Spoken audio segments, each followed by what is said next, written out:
आज आपण मेथीचं गरगटं करूया।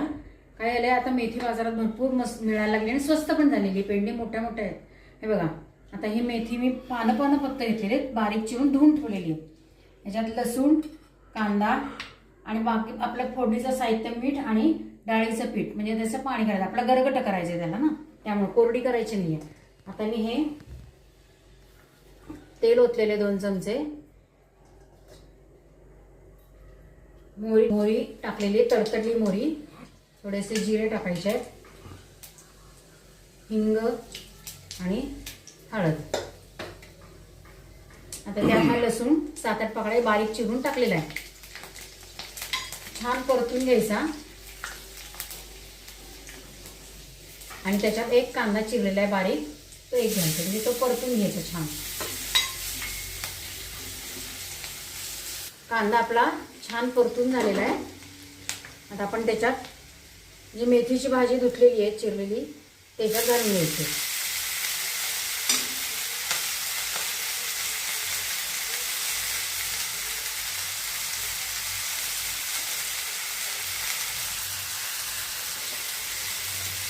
आता त्याच्यातच तांबडं तिखट घालायचं,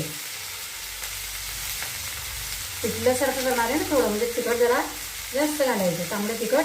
आणि धने जिऱ्याची पावडर किंवा तुमच्याकडचा गोडा मसाला घातला तरी चालतो, आणि चवीपुरतं मीठ। आता हे छानपैकी परतून घ्यायचं आणि याच्यावर झाकण ठेवायचं, कारण एक वाफ घ्यायची आपल्याला।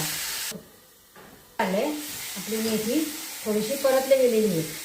आता याच्यामध्ये मी थोडंसं शेंगदाण्याचं कूट घालणार आहे। कुटाने काय होतं, छान कुरकुरीत लागलं तर कसं होतं, चव त्याची वेगळी लागते। हे पण थोडंसं गॅस कमी करायचा, आता परतून घ्यायचं आता हे। आणि आपण हे डाळीचं पीठ घेतलेलं आहे, डाळीचं पीठ आणि हे पाणी आहे, हे आपण एकत्र करून घ्यायचे। खाली जे लागलेलं आहे ते एकत्र करून घ्यायचं आणि ते ओतायचं।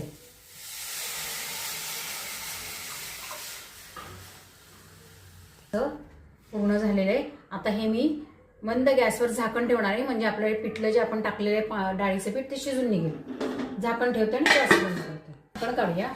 बघा, मस्तपैकी आपलं मेथीचं गरगटं तयार झालेलं आहे। मेथीची भाजी पण शिजली आणि आपण डाळीचं पीठ जे घातलेलं आहे ते पण शिजलेलं आहे, मस्त वास येतोय। आता मी गॅस हे आपलं मेथीचं गरगटं तयार झालेलं आहे। खाऊन घ्या, खा आणि मस्त राहा।